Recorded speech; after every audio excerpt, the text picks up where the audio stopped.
A decision tree helps us doing what, Jess? A classification problem. That's right, a classification problem. If we have some examples for class A, some examples for class B, a decision tree can give us a classifier that, given data, will classify that data into class A or B. How do we know a good decision tree from a bad decision tree? How do we know this decision tree is better than the other? Or decision tree, how we compare it with another model in terms of classification? We will learn today how to measure the performance of a classifier. And measurement of performance depends on a key concept, error, right? We want to reduce the error. What kind of error we can come across when we do classification? If there are, let's say, two classes, Nishit, A and B, in classifier classifies an object into class A, the ground truth is class A, prediction is class A, then we are good. If the prediction is class B, ground truth is class A, then this is an error. How many kinds of error we can come across in binary classification problem? Binary classification, we have two classes, positive, negative, male, female, fail, pass, orange, and mangoes, just two classes. And a classifier can make a mistake of saying a negative example as positive or a positive example as negative. So two kinds of error, false positive, false negative. Does it make sense? Okay. Yeah. So what will be the false positive? Something that is not true, but it is said as true. That's right. So what we do is we arrange this information into a matrix called confusion matrix. It's called confusion matrix because it tells us how much confused our classifier is. So it looks like this for a binary classification problem. It has two rows and two columns. A confusion matrix has 4 cells. If the actual class or ground truth is 0 and the prediction is 0, then we are good. This is good result, true negative. We will count how many true negatives we have. The opposite of it would be true positive, where we count the number of examples that are correctly classified into class 1.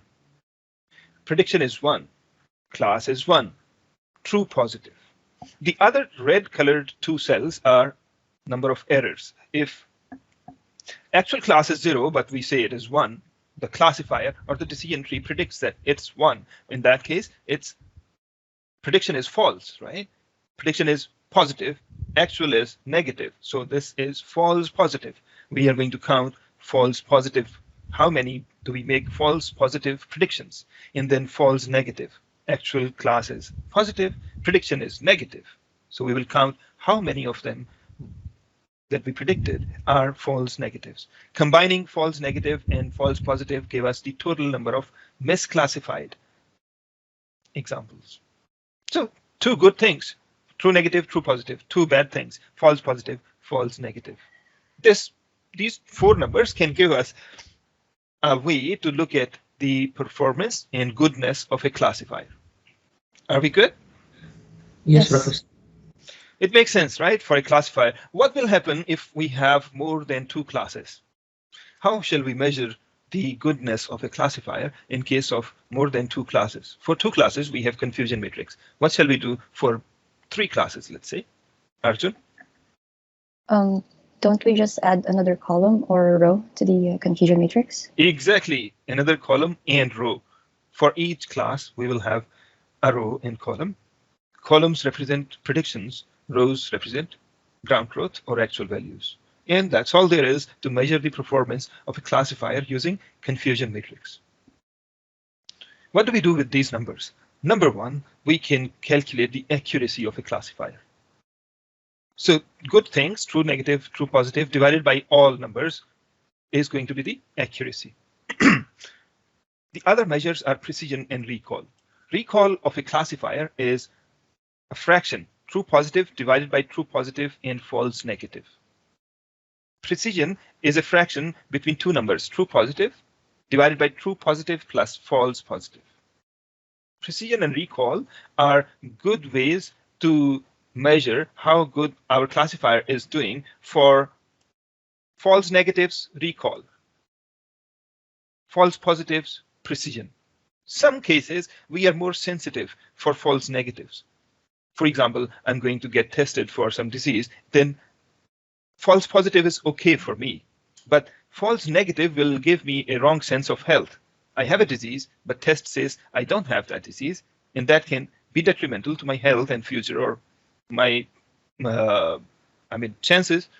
That's why that particular classifier where we are more giving more weight to false negatives, we will look at what? We will say recall should be higher. If we are more sensitive, we give more weight to false positive, we will say precision should be higher. And there is a balance between both the numbers, precision and recall divided by the precision plus recall. It's the harmonic mean of precision and recall. We call it F1 metric.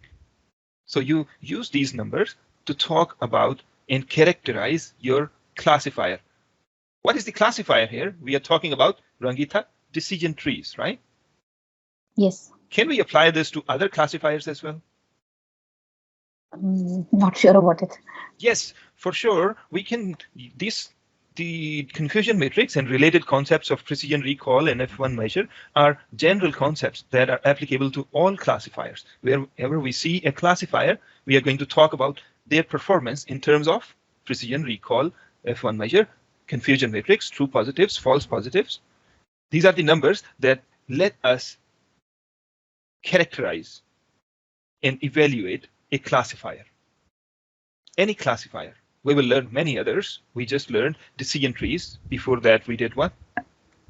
We did some other methods, but for classification, we just covered decision trees for now. We will be learning more classifiers. So wherever we see word classifier, we need to evaluate that.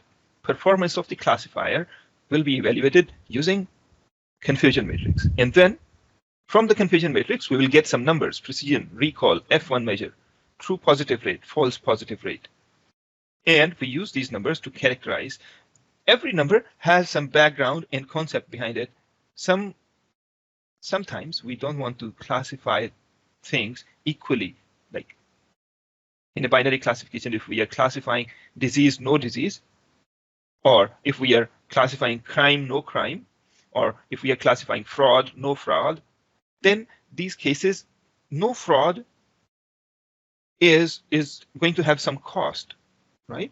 And we give more weight. We want to be more sensitive, according to the business problem and context, towards false positives or false negatives. And that's why we have these different other measures in addition to confusion matrix that help us see through the performance of a classifier with respect to the problem that we are dealing with.